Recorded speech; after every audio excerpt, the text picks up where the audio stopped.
Hello Liv'it people and welcome to this year's craft. This year we're going to be creating Bible verse images which you can share on social media, in your Bible app or print out. This tutorial will demonstrate how to create images using your phone or tablet using apps. You will need a Bible app. I use the YouVersion Bible app and it's really good. Adobe Spark Post. And if you want to print out any images, you'll need free prints. Now the Bible app, as I know a lot of you do use it, it does allow you to create Bible images. So if we go to the verse of the day, you can see there's a nice image there. And the images that are pre-made are quite nice. However, if you want to create your own images, the editor is very basic. This image has been created using the Bible app. All you can do is change the background image and add text. You can change the font or the size of the text, but you only get one text box, so you can't split the text out. So it is quite basic. This image is for the same verse, but I've created it using Adobe Spark. And as you can see, it looks a lot nicer. This image has a picture at the back and 3 different separate text boxes, which make it a little bit nicer. So if you look at a comparison, it does look a lot better. Now in Adobe Spark you can add images, you can add separate text boxes. On this image I've blurred the image at the back so the text stands out, and you can also add multiple images like this one. So let's get started. Now the easiest way to get text of the Bible verse into Adobe Spark is to actually copy it from the Bible app. So I'm just going to press it to open. I'm going to press read and I'm going to use Galatians 5:1. So if I press it to get the options at the bottom, I'm going to press copy, and I've copied that text for Galatians 5:1 into the clipboard. So now I'm going to open Spark Post. Now this is what you see when you first open. It has lots of different templates which you can use and tweak if you like any, but what I prefer to do is create my own. So I'm going to press the blue plus, and then it gives you lots of different options for your images. Now you can select one and it will say add one at the top, but you can also select more than one if you would like. Now for this image I am only going to use one, and I'm going to search for free runner because we all love that one. And there we go, we've got a picture. So I'm going to select that image and press add, and now it's asking me to choose the size. Now if you press original, that's the original image size. You've got lots of different sizes for social media posts. So you've got Facebook cover, you've got thumbnails for YouTube, and if you do want to print out your verse, you can use custom and you can change the size here. So if the px means pixels, which is what you use on a computer. If I change it to inches, I could change this to say 4:6, which is a standard picture frame, and it will give you the size for you to print out. But for this one I'm actually going to use the Instagram post because this works really well in the Bible app. So I press done, and there we have it. So this, when it first opens up, you can see you've got options at the bottom.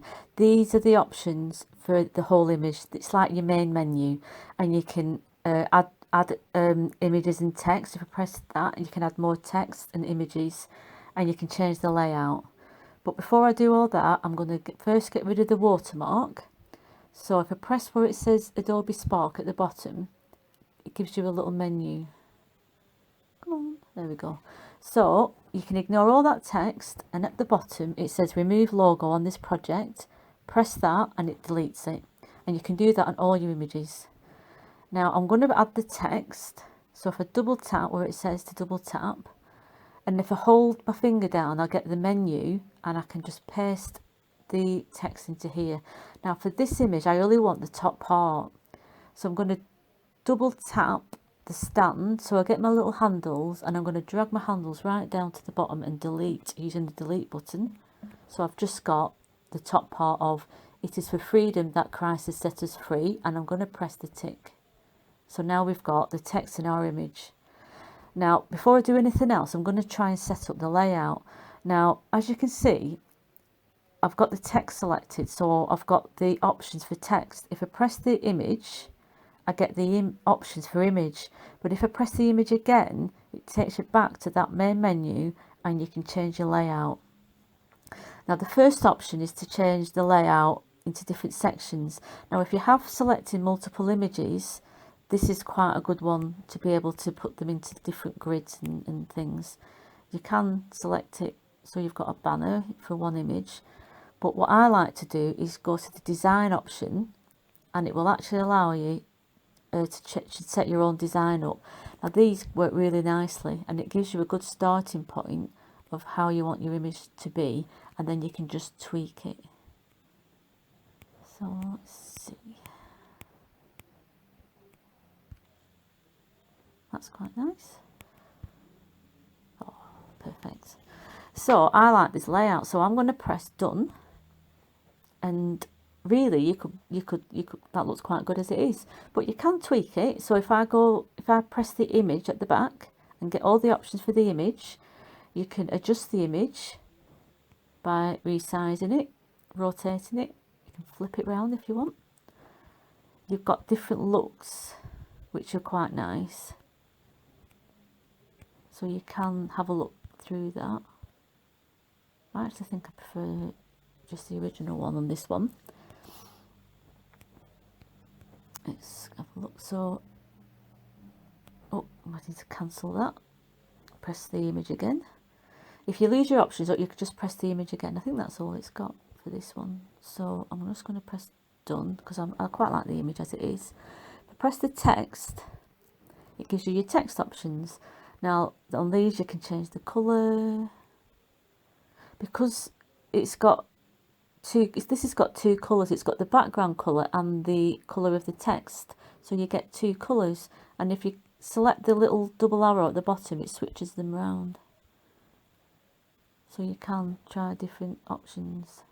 I'm going to cancel it because I actually like the way it's set up, but you can have a play. And also, if you do select an option and then you press done and actually you don't like it, at the top you can actually undo it, so that's always quite a good option.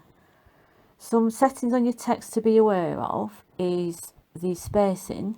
Now, there are line spacing, and sometimes you might find you get an image with quite a lot of line spacing in, so that's where you go to change it in spacing. I'm going to cancel that. And also an image one to be aware of is if you go to, oh, let's get the I think it's no, I can't even remember which one it is. Here we go, it's under looks. That's where your blur is, which is quite useful if you're going to put text over an image, but obviously on this image we don't need that option. Now, another thing we need to add to this image is where the Bible verses come from. So I'm back on the main menu, which, remember, you press the image twice and it always takes you back. I'm going to press add, and I'm going to press text. Now I'm going to hold down my finger and I'm going to paste again, and it's pasted it all back in. But all I want after this is Galatians 5.5. So I'm just going to double click NIV UK to get my handle, and I'm going to drag that and delete that, and then I'm going to double click freedom, and then I'm going to use the handles, and I'm going to select that and then press delete, and that's got rid of all the text apart from Galatians 5.1. So I'm going to select that. Now it's quite big. You might be able to just see a little weird handle at the side. I'm just going to make it bigger, and then I'm going to, on the options, look for size, and I'm going to make it smaller, and then I'm going to use that little double arrow to move it to the bottom. There we are. I might just make that a little bit smaller because I'm a perfectionist.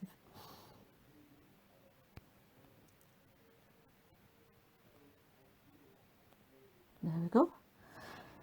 Now it's worth saying, have a real play when you're making your images, because there are so many options that you can do. I'll just show you an instance on the text. If you go to effect, you can actually change the effect. obviously, because that's effect. But if you go to shape, you can actually add quite some nice little options in. So it's really worth having a look at what options are. But I quite like the way it's set up. So I'm quite happy with that. So I'm now going to save it. So the downward arrow, if I press that, it will save my post to my phone. And if I press the left arrow, it'll take me out. Now you can see some of the images I've created. So you can see I've used a lot of the design aspects. That one's for a Facebook cover. Most of them I actually put in the Bible app. This one I've actually used formatting options to get the lines so on the text so it looks a bit nice. And these ones at the bottom are actually ones I've created to print. Now if you do want to print out your images, just be aware that you need to make sure you've got white space, as it will, like a gap all the way around your image, where because your frame will obviously go over the image, so there's a border. Otherwise what you'll find is you put your picture in your frame and it'll cut off some of the image, so you can see there's quite a big gap where the text starts. So it's just a point to note. So now I've created my image. I'm going to go into my Bible app and I'm going to select that text again. And what I can do is I'm going to add an image and I'm going to choose my own image, which is the first option. Select my gallery. Now it'll be in my Spark. There we are. So I'm going to select that image. Now you get a blue box and you can see it's not exactly the same size, but you can, if you drag it right to the top and make it bigger, you can select the full image. I'm going to press next. Now all you need to do in the text is delete it. So if I double click on it, I'm going to use the three dots to get select all, and then I'm just going to delete it. Now if I press the back image twice, the text box disappears and I can save it. Now that will now save, so I'm going to press done. So if I go home and just refresh, oh, there it is. I have created an image for Galatians, and it does look really professional. If I go into all the images I've done, you can see there is my new one, but I've got lots of images that I've created and I've put into my Bible app, and they're just so much nicer than the standard one. If you do want to print out your image, FreePrints is a really good app, because if you use the standard size, so if I just get started, I've actually got one I started already to select photos. So say I select these 3 photos and click next. I can actually get these printed out for free using the size 6x4. If you want to do any different sizes, you'd have to pay for it. But if you do 6.4, the only thing you need to pay for is your postage, and you can put in quite a few images. So it's worth printing out quite a lot of images to get your money's worth, because then you pay for postage and packing. But it's quite a good tip if you do want to print something out. FreePrints is quite a good app. So I hope you've enjoyed this tutorial and you're inspired to create lots of fabulous images like I have. I'm sure yours will be a lot better, and I'm really looking forward to seeing what you've created.